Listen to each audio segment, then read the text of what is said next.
आपका बहुत बहुत स्वागत है प्यारे बच्चों।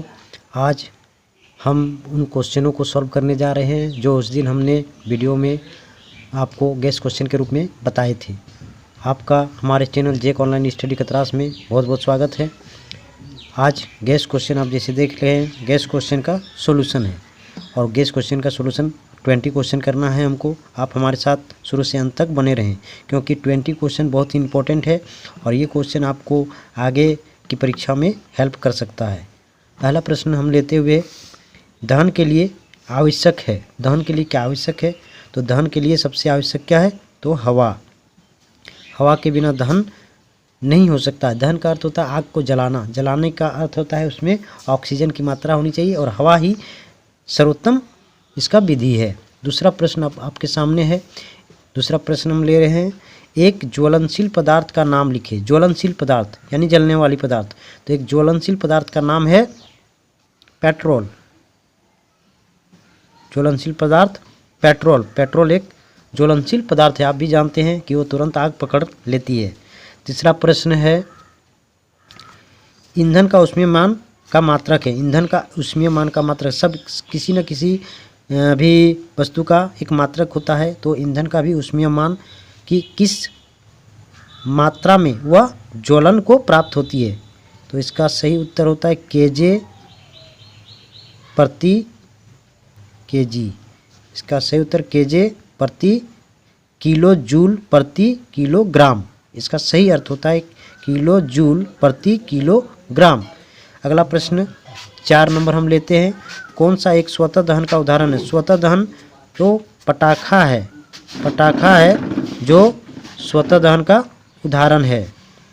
फिर है अगला प्रश्न हम लेते हुए 5 नंबर, मोमबत्ती की ज्वाला का मध्य भाग कैसा दिखाई पड़ता है?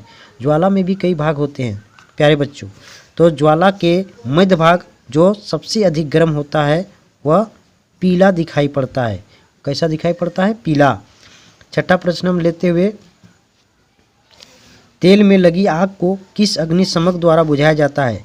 यानी तेल में लगी आग, जैसे तेल का डिपो होता है उसमें आग लग जाती है तो आखिर उसको किसी न किसी रूप में बुझाया जाता है। उस पर पानी छिड़कने से नहीं बुझता है, इसीलिए उसको बुझाने के लिए CO2 कार्बन डाइऑक्साइड गैस का झाग उस पर छोड़ा जाता है। अगला प्रश्न 7 नंबर, लकड़ी का जलना किस प्रकार के दहन का उदाहरण है? लकड़ी का जलना जैसे होता है, कुछ दहन का अलग अलग नियम होता है। कुछ दहन होता है जो स्वतः दहन होता है, कुछ होता है धीरे धीरे जलता है। तो लकड़ी का जो जलना होता है मंद दहन होता है। मंद दहन, इसको मंद दहन इसलिए कहा जाता है क्योंकि यह धीरे धीरे जलता है। जैसे पेट्रोल, पेट्रोल वह सबसे अधिक ज्वलनशील होता है, इसलिए वह तीव्र दहन के उदाहरण आते हैं। फिर बाह्य निषेचन होता है। बाह्य निषेचन होता है मादा के शरीर के बाहर। मादा के शरीर के बाहर। अगला प्रश्न 9 नंबर, हाइड्रा में जनन की विधि है। हाइड्रा में जनन की विधि आप भी जानते हैं, मुकुलन। हाइड्रा में जनन की विधि क्या है? मुकुलन है। इस तरीके से हमने बहुत प्रश्नों को लिख रखा है आपकी सुविधा के अनुसार। उस दिन जो हमने 20 क्वेश्चन को बताए थे बोर्ड में, उन्हीं क्वेश्चनों को सॉल्व करते हुए जा रहे हैं। अगला प्रश्न नंबर 10 है। आप देख सकते हैं, मुर्गी अंडे पर क्यों बैठती है? मुर्गी अंडे पर क्यों बैठती है? सबको जानता है मुर्गी अंडे पर बैठती है, परंतु क्यों बैठती है? क्योंकि उसका जो ऊष्मीय मान है, ऊष्मीय मान को बढ़ाने के लिए। तो आज आपको पता चल गया होगा कि मुर्गी अंडे पर क्यों बैठती है। अगला प्रश्न हम ले रहे हैं 11 नंबर, आँख से दिव्यांग व्यक्ति के लिए कौन सी लिपि लोकप्रिय है? आँख से दिव्यांग, दिव्यांग तो बहुत से होता है, पैर से होता है, आँख से होता है, हाथ से होता है, मुंह से होता है, कान से होता है। तो आँख से दिव्यांग व्यक्ति के लिए कौन सी लिपि लोकप्रिय है? तो ब्रेल लिपि। ब्रेल लिपि। ब्रेल लिपि जो होता है वह अंधों को पढ़ने का एक लिपि है जिसे ब्रेल लिपि कहा जाता है। समतल दर्पण से बना प्रतिबिंब होता है तो आभासी होता है। समतल दर्पण से बना प्रतिबिंब आभासी होता है। अगला प्रश्न, परावर्तन के कितने नियम है? परावर्तन के कितने नियम है? तो इसका उत्तर होगा परावर्तन के कितने नियम है? तो 2 नियम है। परावर्तन के 2 नियम हैं। अगला प्रश्न है, मानव नेत्र के रंगीन भाग को क्या कहते हैं? मानव नेत्र का रंगीन भाग, यानी मानव के नेत्र में कई भाग होते हैं, उसमें से जो रंगीन भाग होता है उसको क्या कहते हैं? आइरिस। आइरिस। इन प्रश्नों को आराम से आप घर में बैठ के पढ़ सकते हैं।